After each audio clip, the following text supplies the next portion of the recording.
Did you just lose on another offer even though you thought it was great? Do you want to put your head through a wall right now? Do you contemplate just living on the street and be done with all of this? Well, you're not alone.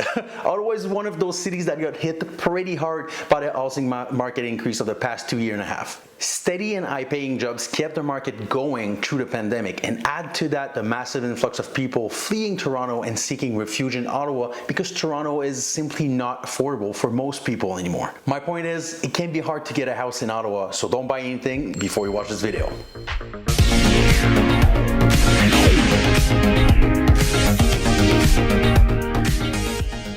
Henrick Mathieu, aka the Ottawa Frenchman, your #1 source of information in all things real estate / Ottawa.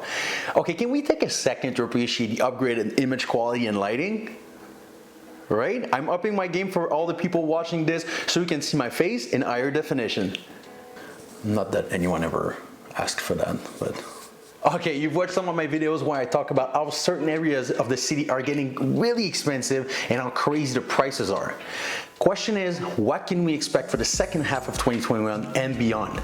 Also, what should you know about buying a home in the next year or so? We're gonna go through some tips and things to expect while trying to find a home in Ottawa. By the end of this, you should be way ahead of your competition. A lot of what I hear from buyers and people reaching out to me is that they get frustrated and demoralized about buying in this market, especially when you put together a gorgeous offer way over ask that should by all means be a win, and you still don't get it. So really, I want to help you navigate this market a little bit. It is kind of tough going in this market and missing out on offers, so maybe we'll put you in a better position for the next one. So here we go. Number 1, expect multiple offers. We do notice that it's not as crazy as back in February, March, or even April, but multiples are still a thing, especially in the 400 to 600,000 range.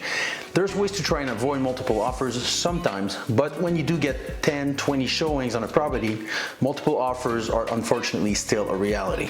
So tip number 1, use a local lender. First thing you should do is get a lender that works in the area. They just do things better all around. Most times they're easier to work with than the bank because they are easily reachable, and some of them work weekends if you need them to, which comes in very handy when you're trying to avoid multiple with a bully offer and beat other buyers to it. If you want to use your bank or credit union, it's fine, but I always suggest to my client to at least have a quick chat with a trusted local lender. There's a lot more reasons to use a mortgage broker. I'll make a video on this. Next thing to expect to lose on a few homes. Listen, I do my homework, and when I do put an offer in for my clients, it's a good one. We even had a particular offer that was $90K over ask firm, and we still didn't get it. I know it's tough. You visit the house, you fall in love, you already imagine your furniture in it, you get excited, and then snap, you don't get it. And this might happen a few times. Unfortunately, sometimes it's out of your control, but knowing this walking in the process will make things easier to digest when it does happen. Being resilient and keeping your emotions in check will help you dive in the next offer with a clear head.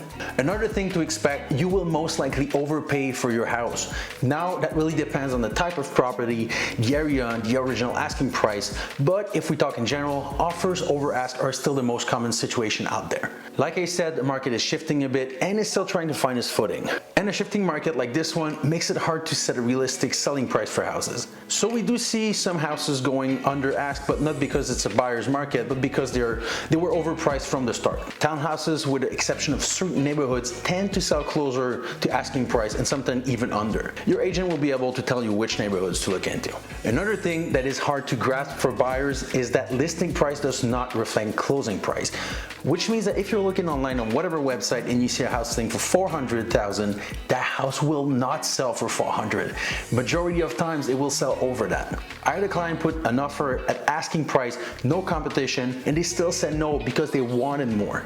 Again, some sellers have unrealistic expectation about the value of their property, and some agents don't want to have this tough conversation with their clients, so this stuff still happens. And just so you know, this house is still on market as we speak.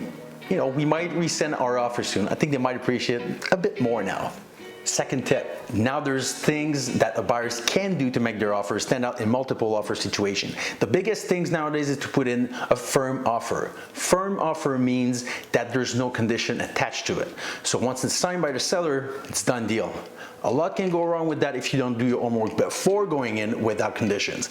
Keep in mind, we generally try to go firm when there's competition. The whole point is to gain leverage against other buyers. The most common conditions are general inspection and financing. The problem is that the seller sees this as an easy way out for the buyer. The buyer can literally pull out of the deal for whatever reason and blame it on the inspection or the inability to get a mortgage. And if the buyer pulls out, the seller has to remarket the home, recontact potential buyers, etc., etc. It's just more trouble for them. As a buyer, to alleviate those concerns, you can do two things. We can do a pre-inspection of the property so you know in advance if something is wrong with it and then remove the condition. And two, that's where a local lender comes in handy. You have the offer pre-evaluated by the lender so we can tell you if you are in a good position to move without a financing condition. Bear in mind that the lender's code of ethics prevents him to tell you this in so many words, but he can strongly imply it. The final decision is still yours to make, and it's always on a case-by-case basis. One risk associated with going without financing condition is the house getting a low appraisal. One problem when offering overask is that the house may not appraise high enough. In this situation, lender will only give you the amount of the appraisal and you will be liable to cover for the difference out of pocket. That's why I'm saying it's really important to do your own work. If you do decide to go down that path, your agent will bring you all the information you need to make an educated decision.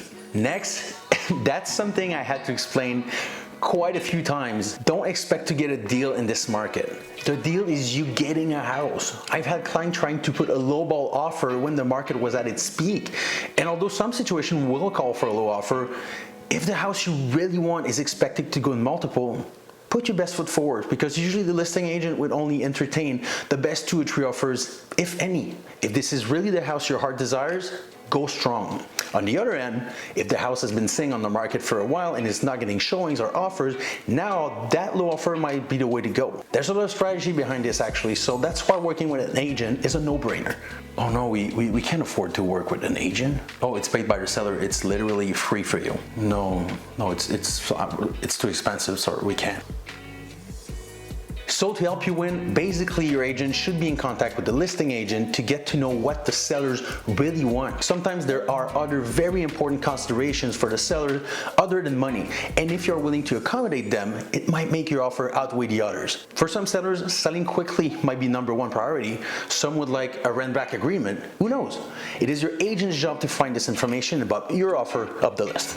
So that's what I had for you today. That was a lot of information, but if you need some more, you can call, text, or email me and we'll chat some more.